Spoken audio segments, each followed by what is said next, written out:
Yes, hello everyone, and welcome to uh, our course on strategic negotiation and leadership, part two.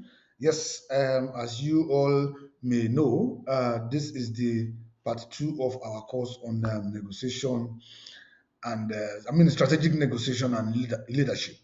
We have actually looked at module one extensively, and of course, this is the part two of the course where we have actually started module two, which talks about the fundamentals of negotiation. We've talked about that extensively in in part one, and of course, we have looked at the types of negotiation where we discussed distributive versus integrative negotiation. We looked at the various characteristics of these two categories of negotiation, the distributive and and integrative. We actually went as far as looking at the negotiation process in part one also, where we looked at the three main stages of the negotiation process, talking about the preparation stage, the bargaining stage, and the closure stage. It's also in part one, we looked at understanding interests versus positions. We also differentiated them extensively, and we also discussed why understanding interest is important. And then we went as far as looking at common negotiation tactics and techniques uh, in this very course, where we looked at some of these tactics of anchoring, the tactics of framing, the tactics of reciprocity, and the tactics of partner, which is the acronym for best alternative to a negotiated agreement. We looked at the tactics of silence. That is where we stopped. We looked at silence, that it is a powerful tactic in negotiation, and it has to do with pausing after making an offer or a statement. It can create pressure on the other party to respond to make a concession. We said silence allows negotiators to gather their thoughts and observe the other party's reactions. We looked at, of course, we will look at the next tactics. That's tactics number six under negotiation tactics, which is the tactics of questioning. Questioning. Questioning as a tactic has to do with asking open-ended questions that can actually elicit valuable information and encourage dialogue. So questions help negotiators understand the other party's interest, and it can also help to uncover hidden issues and explain potential solutions. We discussed even the good cop and the bad cop. We looked at even deadline. We went as far as discussing that the good cop, bad cop is also a very important tactics. The good cop, bad cop is a negotiation tactic mainly in multi-party negotiations. This tactic actually involves two negotiators adopting opposing personas. One being reasonable and accommodating, that is the good cop, and the other being tough and demanding, that is the bad cop. The goal is to create pressure on the other party to agree to the reasonable demands of the good cop. That is a negotiation tactics. The next one is the tactics of a deadline. That's the number eight, negotiation tactics of a deadline, which has to do with imposing a deadline, which can create a sense of urgency and can even prompt the other party to make a decision. However, negotiators should be cautious with these tactics of deadline, because as it can even backfire if the other party feels rushed or pressured. Then we also have the tactics of a high ball or low ball. We said that this tactic actually involves making an initial offer that is significantly higher. I mean, an offer that is significantly higher or even lower than the expected outcome. The goal is to anchor the negotiation and also create room for concessions. So while these tactics can be very effective, it actually risks the risk is it risks alienating the other party if perceived as unreasonable. And of course, the tactics of number 10, which has to do with building rapport. It has to do with establishing a positive relationship with the other party, which can facilitate negotiation. Building rapport involves finding common ground, showing empathy, and demonstrating respect, because a strong rapport can lead to more collaborative and productive outcomes.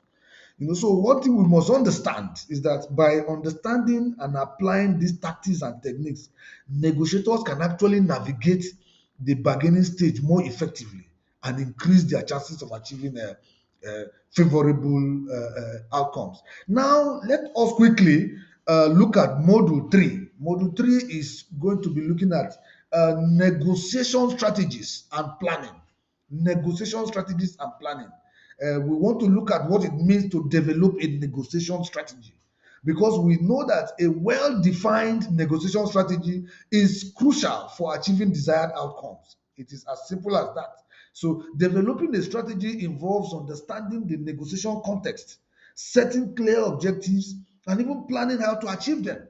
So, here are some steps in achieving a negotiation strategy. There are about 4 steps. We're going to look at them one after the other in detail. Steps in developing a negotiation strategy. Step number 1 is analyze the situation. Analyze the situation. Under analyzing the situation, you have to look at the context, you look at the interest, and you look at the strengths and weaknesses. That means you must analyze the context in developing a negotiation strategy. Analyzing the situation must look at the context itself, meaning that under the context, you have to understand the context of the negotiation, including the background, the stakeholders involved, and also the broader environment. That is what we mean by looking at the context under analyzing the situation. Still, under analyzing the situation, you have to look at the interests, meaning that you have to identify your interest and the interest of the other party. This involves understanding what each party values and what each party aims to achieve. Still, under this analyzing the situation, you have to look at the strengths and weaknesses, meaning that you have to assess the strengths and weaknesses as well as those of the other party. This includes considering resources, you consider alternatives, and also consider constraints. That is what you do when you want to develop a negotiation strategy. We have also been told that you have to understand the negotiation style of the other party. You have to look at the background of the other party, the interest of the other party, and of course, you have to understand yours. That means this is also about analyzing the situation. The next step to building or developing a negotiation strategy is number 2, to set clear objectives. That means you must set clear goals. These goals you must define your goals, which means your goals must be specific, it must be SMART. SMART is the acronym for specific, measurable, achievable, relevant, and time bound. That is SMART. Your goals must be SMART. It must be SMART, meaning that it is the acronym for your goals must be must be specific. Your goals must be measurable. It must be achievable. It must be relevant. And it must be time bound. So these SMART goals, you must develop them before the negotiation. So you must consider both ideal and acceptable outcomes. Your goals must not be unrealistic. Your goals must not be rigid, and it has to be measurable and achievable, and it must be relevant. So this has to do with the second category of setting up or developing a negotiation strategy, which has to do with what? Setting clear goals. That means you have to have an objective criteria. You have to know when and at what point to say yes to a negotiation and at what point to say no to a particular negotiation. Yes, you have to know the point at which you can easily say that you have negotiated objectively, or you have negotiated very well. So still setting clear objectives, you have to develop priorities also. In addition to having SMART goals, you have to develop priorities. Developing priorities means that you must rank your objectives in order of importance, meaning that you must determine which goals are critical and which are negotiable. That is as simple as that. Still under setting clear objectives. The third stage or the third strategy is what? In developing a strategy is to develop a plan. Developing a plan has to do with 3 major aspects. That is, the first aspect is approach, tactics, and concessions. Yes, we're still talking about developing a negotiation strategy. The third step is developing a plan. After analyzing the situation, after setting clear objectives, then you have to develop a plan. Under developing a plan, you must identify an approach, develop a tactics, and concessions. Under approach has to do with what? Choosing an overall approach based on the type of negotiation. whether it is a distributive negotiation or integrative. So you must have an approach. And the relationship with the other party also is key. Then the second aspect is tactics under developing a plan. So you must select an appropriate negotiation tactics and techniques to support your strategy. Very key to support your strategy. This includes planning how to open the negotiation, how to present your offers, and even how to respond to the other party's moves. This comes under tactics. And the third aspect under developing a plan is concessions. So you must plan potential concessions that you are going to make during the negotiation. Your concessions must already be known that you must plan it, and even potential trade-offs. So you must understand what you are willing to give up and what you should expect in return. This has to come. All this comes under the third aspect of developing a plan. Then, of course, preparing. Preparing the interaction. Preparing the interaction. When you prepare for the interaction, preparing for the interaction has to do with what? Three aspects. The three aspects under that category of preparing for the interaction is role playing, materials, and also what? Team coordination. Role play, the first one has to do with what? You have to engage in role playing exercises like simulation, to activate possible scenarios and responses. This helps build confidence and even improve preparedness. We must know that. Then still under that fourth aspect, which has to do with preparing for the interaction, you after role play, then you now do what we call, you now have gather materials. Gather materials has to do with gather and organize any necessary materials such as data, documents, and even visual aids to support your arguments and proposals. You must gather materials. And the third aspect under preparing for the interaction has to do with what? Team coordination. If you are negotiating as a team, ensure that all members are aligned with the strategy and understand their roles. Very, very simple. Now, that is very key. These are the four major aspects, the four steps in developing an effective strategy. Let us quickly look at an aspect that is very important, which has to do with setting clear objectives. Setting clear goals and objectives, that is very important in negotiation. When you want to set clear objectives, first of all, you have to understand that setting clear goals and objectives is a fundamental aspect of negotiation planning. Well-defined goals actually provide direction, and it gives a basis for evaluating progress and success. And how do you set effective goals and objectives? The best way how you can set effective goals and objectives is, first of all, one, identify core interests. Identify core interests. Look at your needs and wants. Needs versus wants. You have to distinguish between your essential needs and secondary wants. So that means you must focus on securing your needs while being flexible in your wants. The needs itself is key, and the wants comes after that. So meaning that you must distinguish between your needs and wants when you want to identify core interests. And the second aspect still under identifying core interests is what? You should look at either short-term or long-term goals. So you should consider both immediate objectives and long-term aspirations. You must balance achieving quick wins with building sustainable relationships. These are some of the steps to setting goals and objectives. In addition the second aspect is what? To define specific objectives.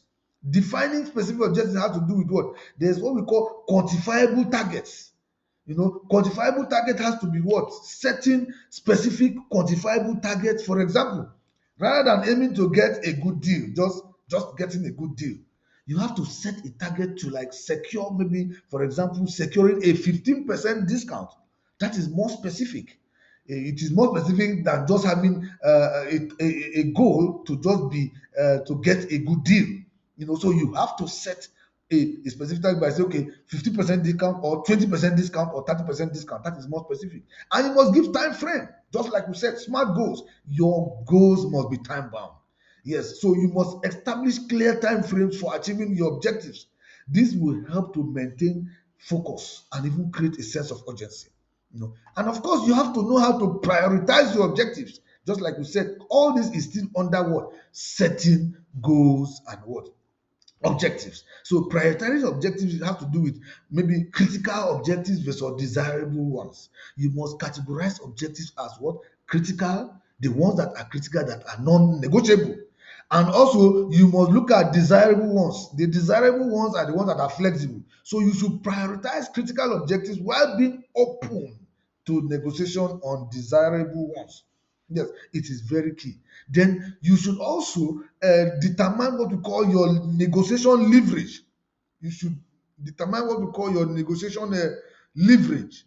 Now you have to consider how each of objectives impacts your negotiation leverage. That means you have to focus on objectives and enhance your bargaining power. Focus on your objectives and enhance your bargaining power. And finally, you need to align objectives with strategy. You must align your objectives with strategy. That means there should be consistency. You should ensure that your objectives are consistent with your overall negotiation strategy. This alignment actually helps to maintain coherence and focus throughout the negotiation. Very important. And you have to still under align your objectives with strategy. You have to be flexible. That's what we call flexibility. Flexibility has to do with being prepared to adjust your objectives as the negotiation progresses. So you must stay flexible to adapt to new information and changing dynamics during the negotiation process. Very, very key. Now let us quickly look at one other aspect which we have discussed before, but I believe that we have not actually expatiated fully on that. And that is the concept of partner, which is the acronym for what? Best alternative to a negotiated agreement. This aspect of best alternative to a negotiated agreement is very important in any negotiation. Very important in any negotiation, because without knowing your partner, without knowing your numbers, you cannot get a favorable negotiation outcome. Yes, that is very key. So it is a critical concept in negotiation. Understanding your partner helps you make informed decisions and strengthens your negotiating position. Very, very important. Now, how do you identify and use your partner effectively? Number one, to identify your partner and use it effectively. Number one is how to do what? Identifying. Don't forget, we said that your partner, in its simplest explanation, is your plan B. That is the plan B that you intend to use to achieve your objective, to achieve your goal if negotiation fails. That is your partner. It must be there. So that is an alternative. So you have to list all possible alternatives to a negotiated agreement. So consider different scenarios and outcomes if the negotiation fails. That is how you identify your partner. If you have to sell something to Mr. John for 10 naira, and Mr. John is pricing you, the offer is 10 naira, and Mr. John is ready to give you 8 naira, for example. Of course, you should know that you should establish an alternative of Mr. Peter who should be willing to give you 9 naira. That will now become your alternative. So you should identify your alternatives. You should evaluate and assess the viability and attractiveness of each of your alternatives. And you should consider factors such as feasibility, the cost, benefit, and risk. So you must identify your partner before you go into any negotiation process. Exercise. Then best option. Identify the best alternative among the available options. This becomes what? Your partner. That is how you identify your partner. You look for your alternatives, evaluate the alternatives and pick the best option of that particular set of alternatives. That becomes your partner. Then when you have gotten your partner, the next thing to do is to strengthen your partner. Strengthen your partner means that develop options by working to improve your partner. And that means developing more attractive alternatives. This might involve exploring new opportunities, building relationships, or even acquiring additional resources. That is how you strengthen your partner. And you can also strengthen your partner by what? You do what we call enhanced feasibility. Take steps to enhance the feasibility and readiness of your partner, meaning that you have to ensure that it is practical and realistic option if needed. Don't forget, in any negotiation process, it is advised no negotiator should say yes to an offer that is worse than their partner. You have to know that no negotiator should accept an offer that is worse than their partner, and try to ensure that your partner is realistic. Your plan B is realistic. You don't ever exaggerate your partner, because your partner can end up becoming your partner. It can be your worst alternative to a negotiated agreement if it is not properly evaluated, if it is not properly identified. Then, of course, how do you use your partner during negotiation? Your partner is a negotiation leverage. You must always know that. Your partner is your negotiation leverage. You use your partner as leverage in the negotiation. Knowing you have a strong alternative increases your confidence and bargaining power. It is very key. That's how you use your partner. Then, of course, in decision making, you can use your partner as a benchmark to evaluate offers and proposals. If a proposed agreement is better than your partner, it is worth considering. If not, you may prefer to walk away, just like we have said it before. Then, of course, communicate selectively. Consider whether to disclose your partner to the other party, and in some cases, revealing a strong partner can create pressure and influence the negotiation. In other cases, it might be more strategic to keep it confidential. You have to be able to determine that during the process. Now, looking at the other aspect that has to do with role playing and scenario planning. Role playing and scenario planning are powerful tools for negotiation preparation. They help negotiators anticipate challenges, practice responses, and even refine their strategies. So, how do you use these techniques effectively? Role playing and scenario planning. Before you even go into any negotiation exercise, you have to ensure that you have actually done some kind of simulation, do some kind of role play, make you make, you make a look-alike situation. That is, you simulate real situations. You create realistic scenarios that might be actual negotiation, so which will include key elements such as stakeholders, interests, and even potential conflict. During role playing, you can assign roles to participants, including the negotiator, counterparts, and any other relevant parties. Encourage participants to adopt their assigned roles fully. Then you do some kind of practice tactics. You practice using different negotiation tactics and techniques. You experiment with various approaches to see which ones are most effective. Then, of course, feedback and reflection. After the role play, you debrief and even discuss what went well, and what could be improved. So you use feedback to refine your strategy and approach. Then scenario planning, after role play, of course, we still talk about scenario planning. That has to do with identifying scenarios. Identifying scenarios will involve identifying possible scenarios that could arise from the negotiation. You consider best case, worst case, and most likely scenarios. What best case, worst case, and most likely scenarios must be considered. Then you develop responses. Plan how you will respond to each scenario. Consider potential challenges, opportunities, and strategies for addressing them. Then you should also have contingency planning. Develop contingency plans for unexpected developments. This helps you to stay flexible and prepared for surprises. So, and of course, under still scenario planning, you do what? Regular updates. Update your scenarios and responses as new information becomes what? Available. Still, this is how you do this. So you keep your planning dynamic and responsive to changing circumstances. Now, what are the benefits of role playing and scenario planning? Very, very important. Benefits of role playing and scenario planning. One, improved preparation.